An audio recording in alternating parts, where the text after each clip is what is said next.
What's going on, worlds? Andy tuning in one more time. And you might be wondering, what in the world is this? Now this is a butternut squash. I already peeled it because that does take some time, some finesse, and save time on my memory card, on my camera. So we're going to divide this in half. Woo. And then start chopping it up in little squares and pieces. Today I will be cooking this in the oven with very few ingredients. This is one of my favorite recipes. I haven't made this in a while, so I'm kind of excited. It is around winter time, so this is a winter squash. So I thought it'd be the perfect time to make this recipe. So cut it into little cubes. Not too big, not too small. Make some space. Go. Right, we're going to continue to do this till the whole thing is chopped up. The way I kind of figured this recipe is pretty basic. I looked up a few different ones, but I used to work at a pizza shop, and we had Brussels sprouts on the menu, and I would prep it for them, and it was pretty darn simple. Salt, black pepper, olive oil.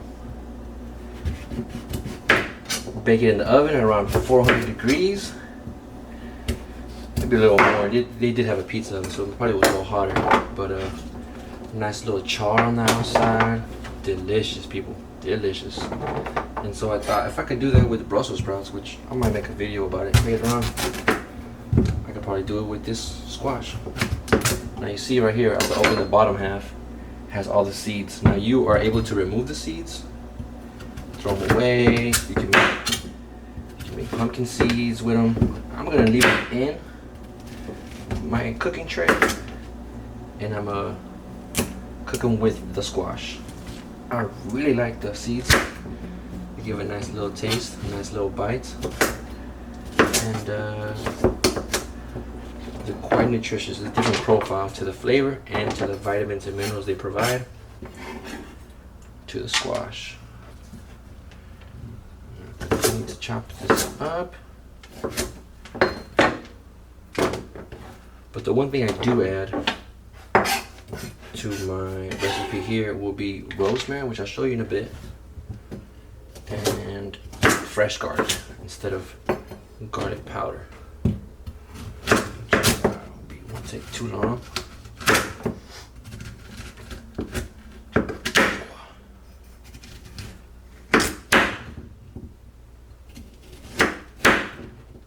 Okay.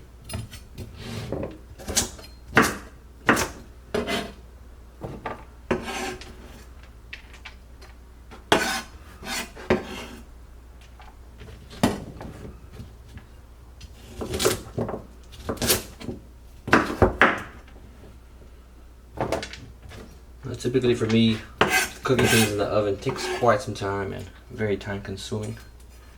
But today, out of nowhere, which was really in the schedule, got me a day off. And I thought maybe I could just sleep in, maybe I could just chill. But I thought of cooking for y'all. Now, time for the garlic. Can y'all see that?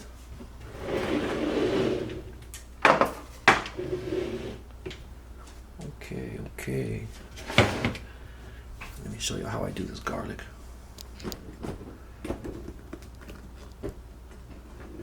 Oh.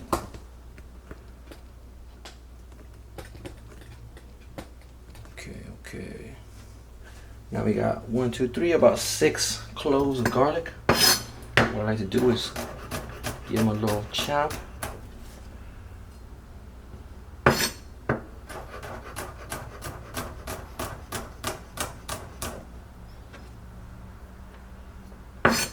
Something quick. I'm gonna show you what I do next with them. You might think 6 cloves of garlic is a lot, but it was a medium-sized squash, and I personally really enjoy the taste of garlic in my food. You could use garlic powder, that'd be much easier, but something about fresh garlic that does the trick every single time. So evil rock chop going the other direction.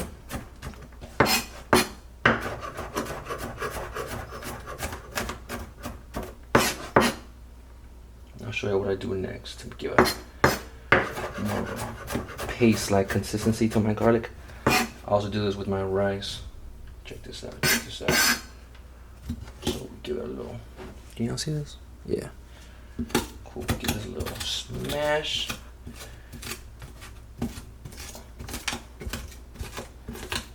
You could pour your salt on the garlic right now to have an abrasive material, or how do I say, surface against the garlic and the knife and the cutting board. But I really enjoy doing it like this. Kind of controls the amount of sodium I put in my food. And not too fine, not too crazy. I do enjoy the little pieces of garlic in my food. We continue to mash. And then maybe give it another rough chop. Now, I don't know what this process is called. I'm sure there's a word in the culinary world, but give it a little mush, a little scrape, and we can transfer over to our squash.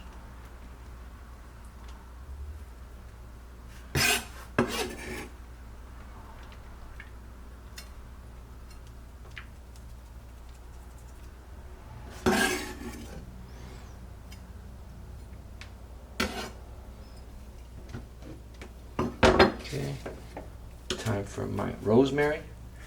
If y'all haven't used rosemary in cooking, it is quite delicious. Now, to get it off the stem, I've learned to take hold of the stem and kind of pull in the other direction. The little leaves or leaflets, I'm not really sure the botanical term, with this rosemary, they point upwards. I don't know if you can tell, I'll show you. They point upwards. See if it focuses. Kind of. But yeah, it has a beautiful scent. Very floral. Reminds me of lavender, but not quite. So we can get it off the stems. I previously rinsed this out, so if y'all are wondering. Am I just a dirty person? No, not quite. I like to keep it clean. I like to keep it fresh. So take the little leaves off the stem. Doesn't have to take all of them. And if I get a few stems in the mix, not too big of a deal. I'm really not gonna eat this rosemary. It's more for the flavor and the aromatic effect it has on the squash. Now, I used to do it without the rosemary, but man, I was looking at recipes, you know, on the Google, and man, it sounded kind of funny, but when I tried it with the garlic, the salt, the olive oil, man, it was quite an experience. You know, not too many ingredients. Well, we got salt, pepper, rosemary, garlic, like 5 or 6 ingredients. Check it out, check it out, check it out. Maybe if I point it this way. Woo. Okay. Okay, we got a man down. It's okay. There's plenty of squash to go around. All right, check that out. Give my hands a little rinse. It's time for the salt and pepper. So, you're gonna season it generally, but not too generously.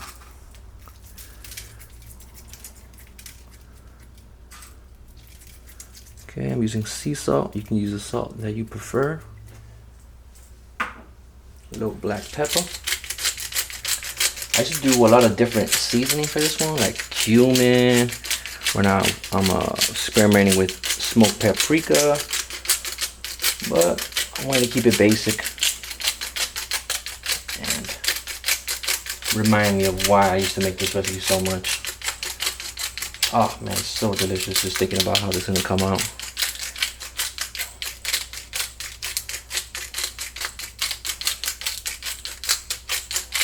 Butternut pepper. I really enjoy black pepper. I don't know how many teaspoons or tablespoons that was, but you can eyeball it and make it comfortable for your taste buds.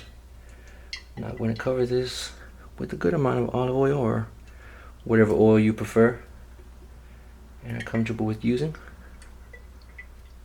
Alright. Now I'm going to lather up with the phalanges. Make sure everything is covered with the oil, the salt, the black pepper, the beautiful garlic. Every sort of mashed up. Man, it's gonna be tremendous, right? I have no idea how excited I am.